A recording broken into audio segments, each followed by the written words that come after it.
दोस्तों नमस्कार, I am doctor Ashwini Maichand, director orthopaedics, CK Birla hospital, Punjabi Bagh, new Delhi. दोस्तों हमारे घुटने में जो पेन का सबसे कॉमन रीज़न है वो है मेनिस्कस टियर। तो सबसे पहले हम ये जान लें कि मेनिस्कस होता क्या है। हमारे घुटने में एक बोन ऊपर होती है जिसको फीमर कहते हैं, एक बोन नीचे होती है जिसको टिबिया कहते हैं। इन दोनों के बीच में कुशन होता है, एक सॉफ्ट कार्टिलेज होता है जिसको मेनिस्कस कहते हैं। और मेनिस्कस टियर एक ऐसी चीज़ है जो किसी भी एज ग्रुप में हो सकता है।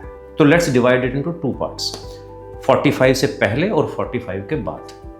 45 साल से पहले के जो हमारे पास यंग पेशेंट आते हैं उनमें आमतौर पर स्पोर्ट्स इंजरीज यानी कि फुटबॉल खेलते हुए, क्रिकेट खेलते हुए, बैडमिंटन खेलते हुए जैसे ही ट्विस्टिंग इंजरी होती है तो मेनिस्कस टियर हो जाता है, पेन होता है, स्वेलिंग होती है और ये पेशेंट महीनों तक लंगड़ाते रहते हैं और अपनी एक्टिविटी दोबारा शुरू नहीं कर पाते।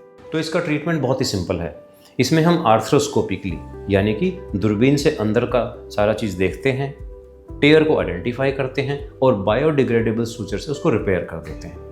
कुछ ही महीनों में रिपेयर हो जाता है, हीलिंग हो जाता है और पेशेंट फिर से भाग दौड़ कर सकते हैं, स्पोर्ट्स में जा सकते हैं। अब हम आते हैं दूसरे ग्रुप में, पीपल हु आर 45 प्लस, जिनको हम थोड़ा सा ओल्डर एज ग्रुप का मानते हैं। उसमें क्या होता है कि मेनिस्कस धीरे धीरे उम्र के साथ डीजनरेट कर जाता है, यानी कि जो कार्टिलेज की स्ट्रेंथ है वो कम हो जाती है और फिर जरा सी मूवमेंट में, जैसे कि आप सीढ़ी उतर रहे हैं, गाड़ी से उतर रहे हैं, सडनली चेयर से खड़े हो रहे हैं या टॉयलेट सीट से उठ रहे हैं, तो सडनली आपके नी में क्लिक साउंड आता है और उसके बाद धीरे धीरे पेन और स्वेलिंग डेवलप हो जाता है जो कि महीनों तक जाता ही नहीं है।